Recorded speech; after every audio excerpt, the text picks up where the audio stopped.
Hey, what's up, players? How's it going? It's Collective here, or the Graham, or whoever the fuck you want to refer to me as.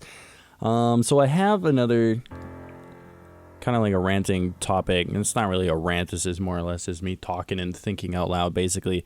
This is something that I've been thinking about a lot, too, and I've been kind of hesitant towards. I don't know what it is about making these videos, but like I'm always hesitant to release them at first. But then I'm always glad I did, so I'm just gonna fucking take the plunge. Anyway, so here's a question. It's kind of a loaded one. Is destiny arrogant? Is fate selfish? Think about it. It's a pretty loaded question, right? I think it all depends, and that answer will rely in your worldviews, religious views, morals, all that sort of shit, right? There's a book that I read. Well, it's not really a book. It's only like a 10-page little thing. If you want, you can look for it. It's free. It's called "The Universe Doesn't Give a Flying Fuck About You." And basically what it is about is, well, the title's pretty self-explanatory. If you think about it, with everything that's going on in the universe, I mean like everything that's happening, and then you look at us and how long we're alive for, in comparison to how long everything is going to last. Is it an arrogant thought to think that we are so important that we have to have something planned out for us?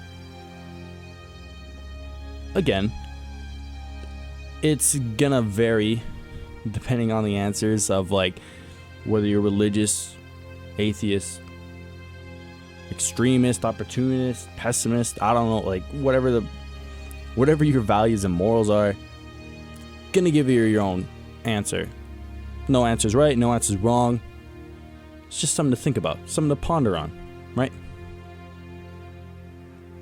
The point that I want to get at, though, is that even if it's not, you're still you at the end of everything, right? There's some of my lyrics that I wrote in one of my newest songs. I haven't released it yet. It's called "Who I Was, Am, and Will Be." And one of the lines go is that when I pass on, I'm bound to be forgotten. And to be honest, I see it as a problem. Or something of the sort. But basically what it's saying is that as time goes on, my name is going to disappear. My memory is going to disappear as time goes on, right? So, I mean, it's not like a pessimistic thing like, oh, I'm going to die and be forgotten. No, like it's something that happens. I'm completely okay with it. Like it's not affecting me, even though I just contradicted myself and those lines. It's just, let me finish my thought, and I promise it might click for you. But basically, if you think about it, you're alive for what? What's the average lifespan? Like 80 years, 70, 80 years, something like that. That's a lot of time to do a lot of shit. Like, especially if you're like me, kind of cheesy and corny and lame, and you wrote yourself a bucket list already at the age of 21. I want to be able to do so much shit. And little bit by little bit, I'm actually starting to cross things off of my list, and it gives me a sense of not like pride. Well, yeah, it's pride. It's a sense of accomplishment. It's like, it's something that I set out to do. I did what I could to get it done, and I finished it. It's a good sense, right? Because I'm just trying to think of this, how to describe where this all came from, where this sudden change came. Because, I mean, ever since I released that escapism video, well, actually, like, even fucking way before that, I would always just be thinking about, like, so much shit, like, what do I want to do with my life? And then, for the longest time, I was stuck at this huge wall, just like this massive fucking wall of, like, what do I do for a job? And then all of a sudden, I started questioning myself. I'm like, really? Like, what is important? Like, what do I want to do? I don't want to have myself. I don't want to define Graham Kirby as whatever occupation I choose. That's not how I want to be remembered. I don't want to be remembered as a lawyer, a businessman, a YouTuber. I want to be remembered as myself, right? And hopefully you do too. kind of something to sit on, kind of something to think on.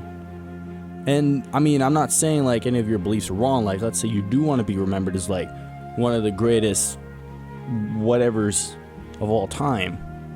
Good for you. Go out there, fucking make history.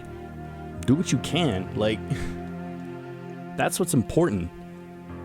I spent the first 21 years of my life being my own worst enemy. I was filled with I can't talk to attractive girls. I can't do this. I can't learn to do whatever the case is, right? I can't make it as a YouTuber. I can't learn to do a backflip. All those things I did. I told myself constantly. I was always in my head. I was always saying like, I'm a piece of shit. I can't do anything. I'm not deserving of whatever. And then one day it clicked. And I realized, I'm like, you know what? Fuck that. I'm sick and tired of being my own worst enemy. Right? Because if you think about it, you're living your life with your friends, your family, your job for you. No one else but you. If you're living your life for someone else, I guess it all kind of depends on the situation, but chances are it's not necessarily going to be worth it. So, going back to the whole bucket list thing, like what do I want to do with myself? What do I want to do with my life? One of the things that I really want to do, it's just like random shit. It's like learn to crack a whip, or actually I did that. Fuck. That was a bad example.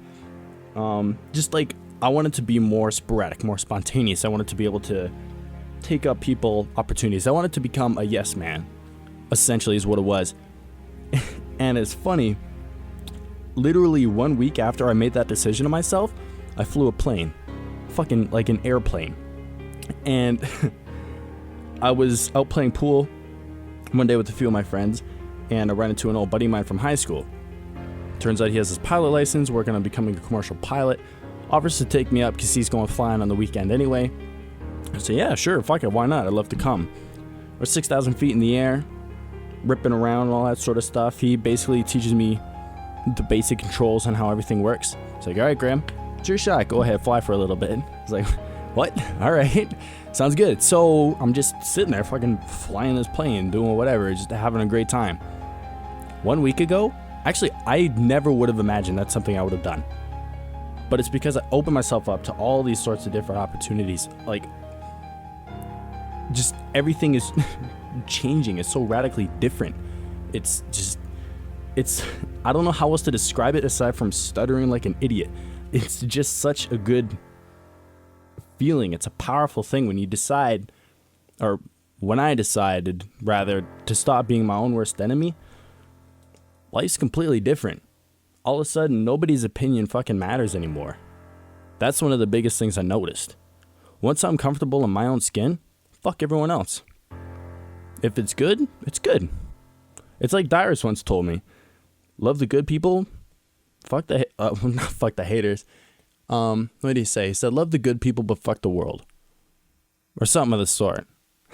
And it makes a lot of sense, right? Surround yourself, like, a lot of people, like, you always have, like, those good days. Or sometimes you'll have, like, one of those days where everything fucking went right. Just everything was so good. You smiling from ear to ear, 9 in the morning till, like, 2 at night. You know? Just one of those fucking days where everything is amazing.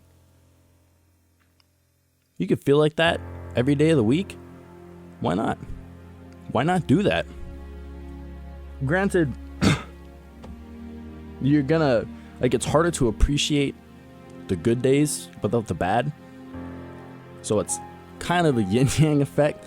But for the most part, if you can learn to accept defeat with grace and all this sort of ancient wisdom sayings that is basically just a cliche to repeat at this point. If you can learn to just be comfortable with yourself in any fucking situation, it doesn't matter. Nothing fucking matters anymore. And I'm not saying that in like a pessimistic way. I'm saying like nothing can affect you negatively. It's a powerful thing. I want to see New Zealand. That's one of the biggest things that I want to do with myself. I want to hop on a plane, sit there for 14 or 16 hours or however the fuck long it takes to get to the other side of the world. I want to see New Zealand. Not just a couple of cities. I want to see fucking all of it. For whatever reason, it just seems so amazing. It's just like one of those things that I just have to do. It's something that I want to do. It's something that I feel I could do. And whenever I have a job, an actual job that pays more money than this, I'm going to start saving. It's going to cost a lot of money to get there. But goddamn, is it ever going to be worth it? I want to learn to throw a boomerang. I want to record another album. I have like a whole list of everything that I want to try to get done and who I want to become as a person. Right? It's just a bunch of things to work for. Self-improvement isn't necessarily for people who are on the brink of suicide. It's something that a lot of people should do. I mean, like, fuck it, just become the best version of yourself. What have you got to lose from it, right?